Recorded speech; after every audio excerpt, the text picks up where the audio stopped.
Mentre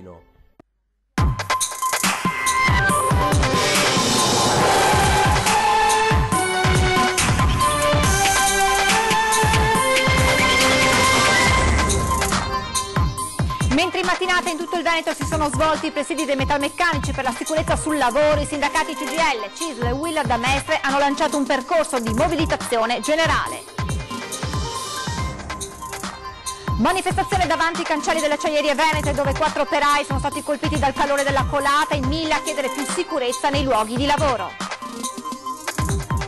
Il sindaco di Venezia torna a parlare di sicurezza, servono leggi più severe, su questo l'Italia è indietro, dice, intanto è stata sospesa l'attività del bingo di Via Tete. Legge elettorale, Palazzo Ferrofini approva l'eliminazione del vincolo del doppio mandato per i consiglieri regionali, Ciambetti, votato il testo approvato in commissione.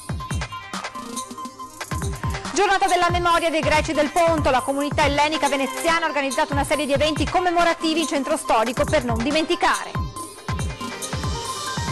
Basket, gli Aurogranata hanno vinto per la terza volta contro Cremona, conquistando le semifinali. Coach da Raffaele, un risultato non scontato.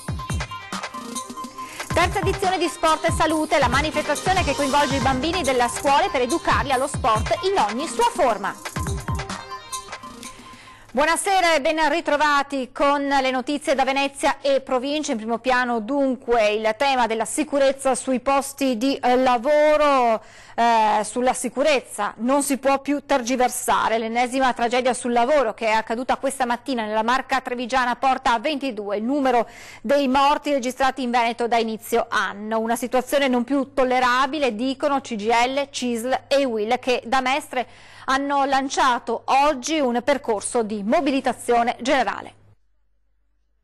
Noi in Veneto ogni 5 giorni piangiamo un morto, non è accettabile che un lavoratore, una lavoratrice parti da casa la mattina e non sa se poi la sera ritorna. La matematica è una scienza esatta. Da inizio 2018 a oggi in Veneto sono stati registrati 22 morti sul lavoro, 74.100 gli infortuni complessivi nel 2017, numeri impressionanti che pongono la nostra regione al vertice della classifica nazionale degli incidenti nei luoghi di lavoro. L'ultimo infortunio fatale stamani in provincia di Treviso, che con Verona condivide il primato delle morti bianche, superando addirittura Milano.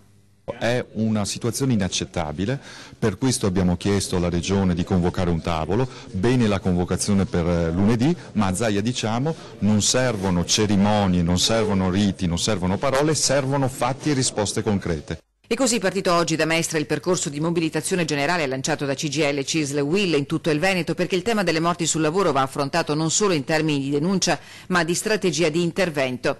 Al tavolo di lunedì prossimo, convocato a Venezia dal presidente Zaia, i sindacati consegneranno una piattaforma condivisa con proposte e obiettivi rivolta alla Regione, che in materia ha responsabilità e funzioni dirette, e alle associazioni datoriali che per la prima volta siederanno al tavolo istituzionale e a cui è richiesto il rilancio del ciclo degli investimenti volti a rafforzare la prevenzione e la sicurezza per la salute dei lavoratori. In cima alle urgenze poste dai sindacati c'è la questione del rafforzamento degli SPISAL, in Veneto pesantemente sotto organico. Rafforzare gli SPISAL vuol dire rafforzare il sistema di prevenzione. Loro possono svolgere un ruolo importante sia nell'accompagnamento della formazione dei lavoratori, sia nell'essere un punto di riferimento per i rappresentanti dei lavoratori sulla sicurezza, che molto spesso sono un po' abbandonati a se stessi. In vista del tavolo di lunedì prossimo, CGIL, CISL e UIL hanno annunciato contestualmente un pacchetto di 8 ore di sciopero regionale da stabilire per modalità e data se entro un mese non arriveranno risposte concrete alle questioni poste alle istituzioni e alle associazioni datoriali, cui si aggiungono la manifestazione unitaria già organizzata per sabato prossimo a Padova e una campagna territoriale di assemblee nei luoghi di lavoro.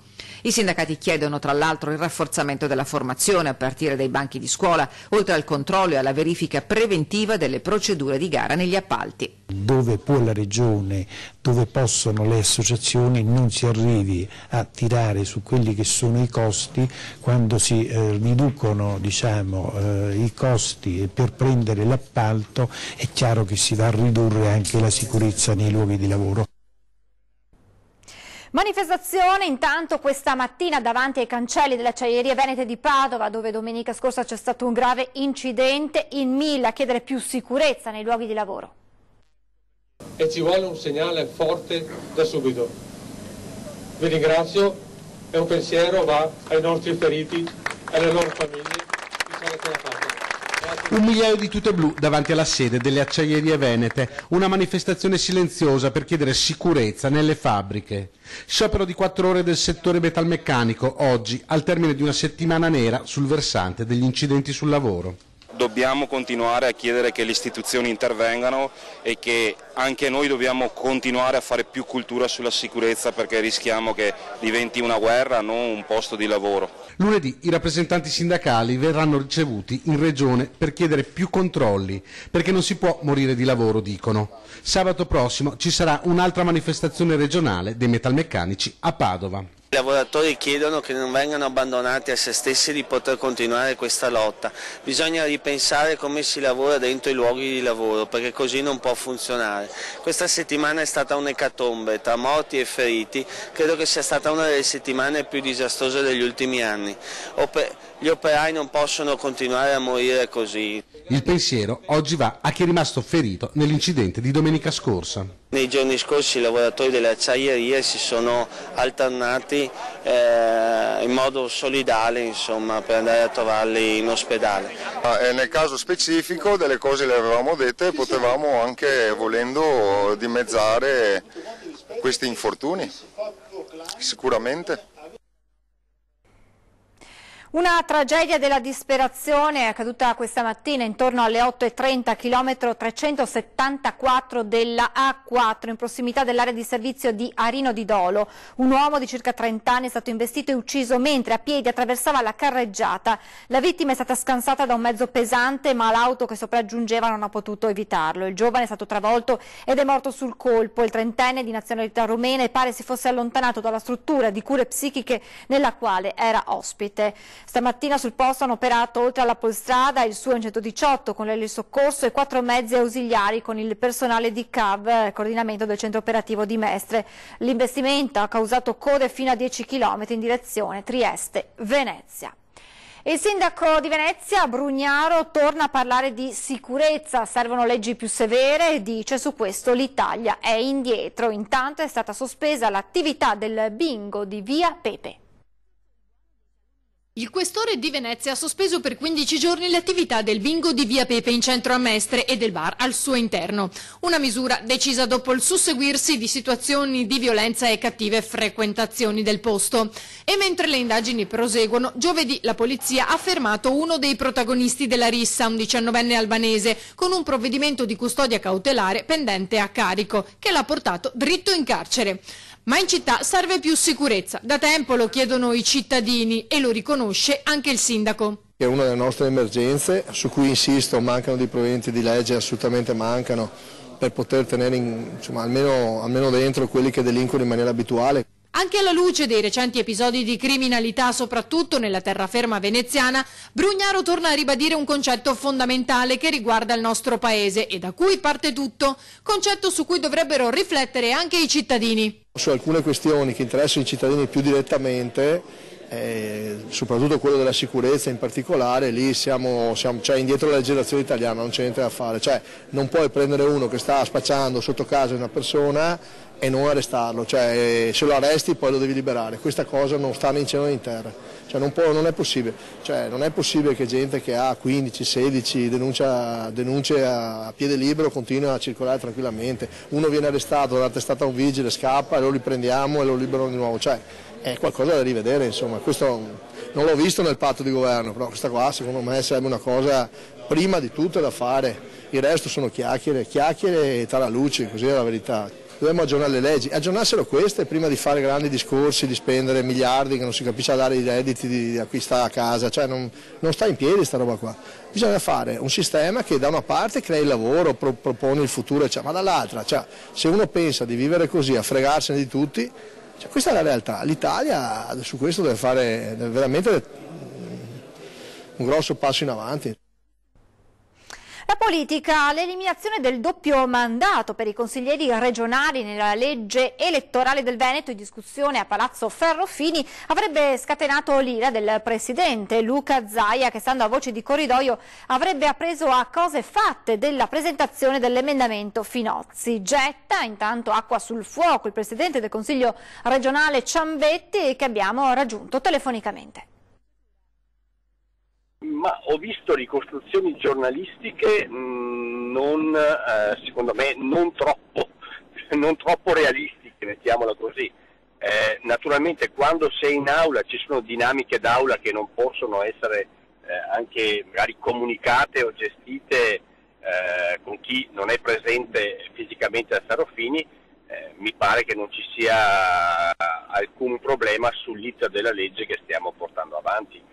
Tra l'altro, ripeto, una legge in linea con quelle delle altre regioni italiane. L'eliminazione del vincolo del doppio mandato per i consiglieri regionali prevista nelle modifiche della legge elettorale in discussione a Palazzo Ferrofini non sarebbe stata indolore, non perlomeno nel modus operandi, che secondo voci di corridoio e resoconti di stampa avrebbe irritato e non poco il governatore Zaia. Il motivo? Il cambio in corsa del relatore dell'emendamento, la cui primogenitura è di Fratelli d'Italia, ma che è stato presentato dal leghista Finozzi. Si dice che Zaia non fosse stato informato, ma il risultato della votazione, con tutta evidenza, non ne ha cambiato contenuto e scopo. Il Presidente era fermo sul limite dei 2 mandati per i componenti della Giunta e quella cosa non è stata assolutamente toccata. C'è una grande differenza fra appunto chi ha in mano, chiamiamolo, il potere esecutivo, quindi chi fa delibere, chi fa atti amministrativi, e un'altra il potere legislativo. Quindi è una cosa che è uscita peraltro già discussa in parte in commissione e poi è arrivata in aula. Il vincolo resta per legge nazionale per assessori e governatori, cui è vietato fare più di 2 mandati successivi. Ieri sera i lavori del Consiglio regionale sono stati aggiornati e il voto finale è nel calendario della riunione di martedì prossimo. Ed ora l'incontro emozionante tra la zia di Cristina Pavesi, la giovane trevigiana uccisa nel 1990 nell'assalto al treno portavalori messo a segno dalla banda di Felice Maniero, e un ex componente, proprio un ex affiliato della banda di Maniero, un veneziano che da poco è uscito dal carcere dopo aver scontato 30 anni di prigione. È stato difficile, però ho pensato che comunque lui veniva da me ed era un grande passo anche per lui. Quando ci siamo visti, che ho aperto la porta, mi ha detto: signora, non mi guardi con quello sguardo. Io avevo bisogno di guardarlo profondamente negli occhi. Così Michela Pavesi racconta i primi istanti dell'incontro con Paolo Pattarello, di Dolo, da poco uscito dal carcere dopo aver scontato 30 anni per vari reati legati all'ex mala del Brenta. Lui era un uomo di Felice Maniero, lei è la zia di Cristina, uccisa nel 1990 dalle schegge del vagone portavalori Venezia-Milano fatto esplodere proprio dagli uomini di Faccia d'Angelo. Cristina viaggiava su un altro convoglio proveniente da Padova, dove studiava, e diretto nella sua città Conegliano. Anche Paolo Pattarello partecipò all'assalto. Ieri nello studio trevigiano di Michela Pavesi l'uomo ha voluto chiedere perdono alla zia di Cristina. Mi ha detto che la cosa che l'ha tormentato in tutti questi anni di carcere, lui ha fatto 30 anni di carcere, è stato proprio l'uccisione, la morte di Cristina. Paolo Pattarello ha poi raccontato come avessero pianificato l'assalto. Non avevano pensato che ci potessero essere delle vittime, avevano addirittura fatto la prova dell'assalto, avevano usato poco plastico in modo da non aver vittime. Paolo ha pagato per quanto fatto, ha tagliato con quella vita, dice Michela Pavesi.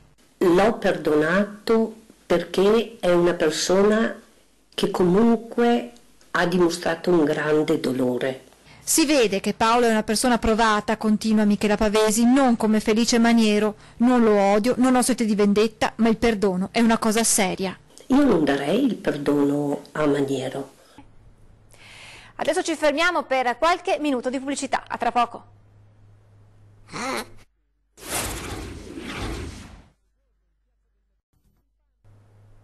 Rieccoci in diretta. Il 19 maggio ricorre l'anniversario del genocidio dei Greci del Ponto e la comunità dei Greci ortodossi a Venezia rende omaggio. Il 19 maggio è la giornata della memoria del genocidio dei Greci del Ponto, che è stata riconosciuta nel 1994 dal Parlamento greco. Una giornata che non si può dimenticare. Per questo la comunità dei greci ortodossi a Venezia ha organizzato un omaggio all'ellenismo del Ponto.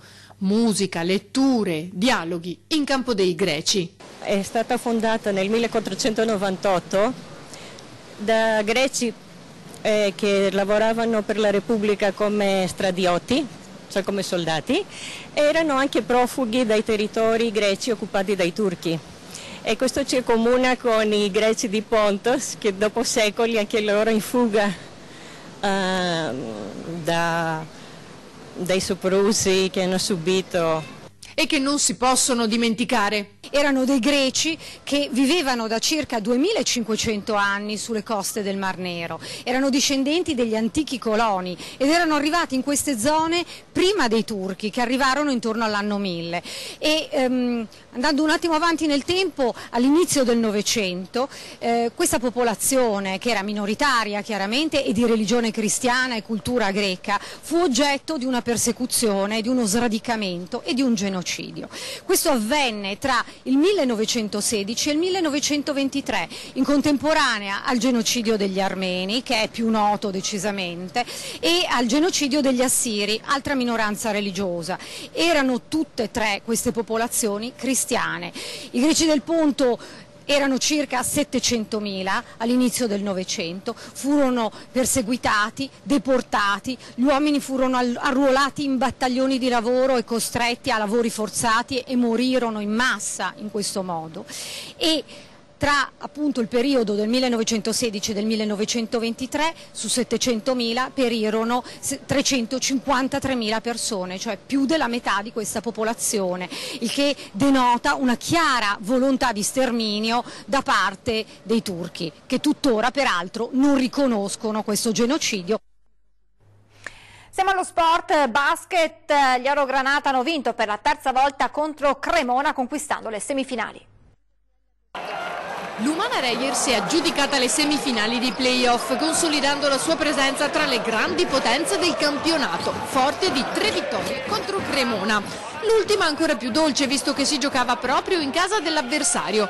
Abbiamo avuto il pregio, come ho detto prima, di aggredirla subito, di giocare per fare la partita, e credo che il primo quarto sia stato importante per mettere subito una doppia cifra di vantaggio, cercando di limitare quello che erano le bocche da fuoco di Cremona, un vantaggio che poi è rimasto costante e si è dilatato nell'ultimo quarto grazie al fatto che comunque con un roster più profondo ho potuto mantenere l'intensità alta e i ritmi della partita alta con Cremona che invece aveva un po' meno energia, quindi siamo molto contenti, andiamo avanti, ci riposiamo perché è importante aver chiuso in 3 partite, che fra le altre cose è la nostra prima volta nella storia della Reyer. Un 99-72 con un super day, 19 punti, 9 rimbalzi, 27 di valutazione, che porta gli Orogranata alle semifinali. Risultato non scontato, sottolinea coach De Raffaele.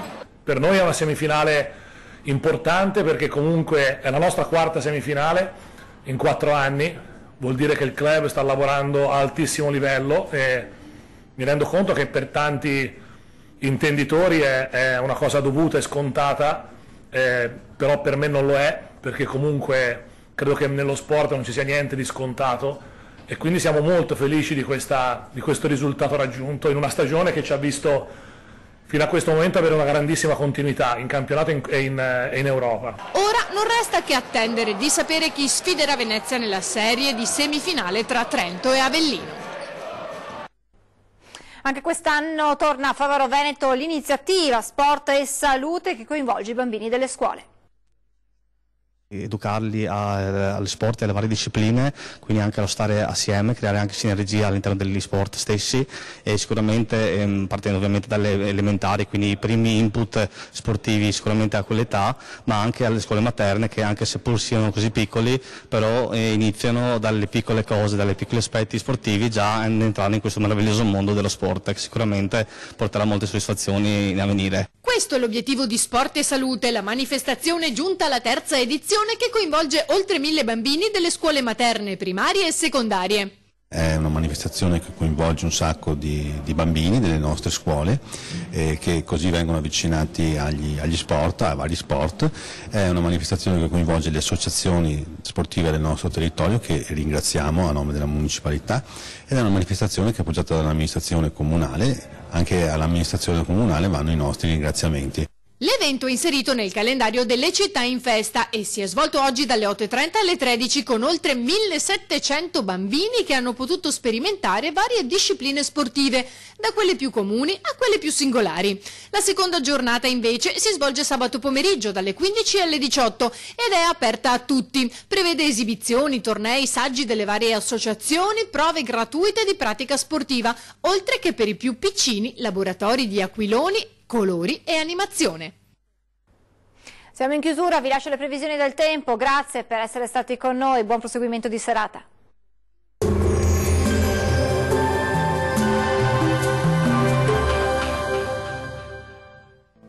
Ben ritrovati al meteo. Tempo lievemente instabile sulle nostre regioni, ma vediamo il dettaglio di sabato 19 maggio. Sul Veneto prevale il bel tempo, asciutto e stabile su tutta la nostra regione. Ampio soleggiamento su tutti i settori con il cielo che sarà sereno o al massimo poco nuvoloso. Possibili soltanto isolati temporali pomeridiani sul Bellunese.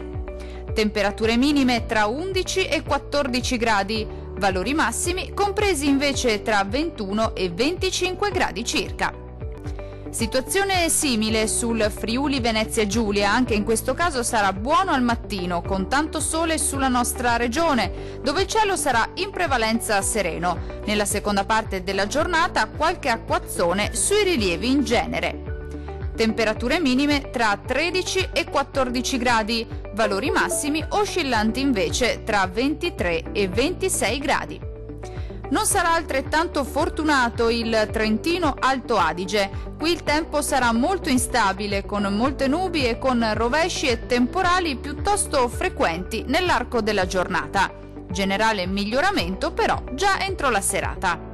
Concludiamo infine con le temperature. Le minime saranno comprese tra 13 e 15 gradi, valori massimi oscillanti invece tra 20 e 21 gradi circa.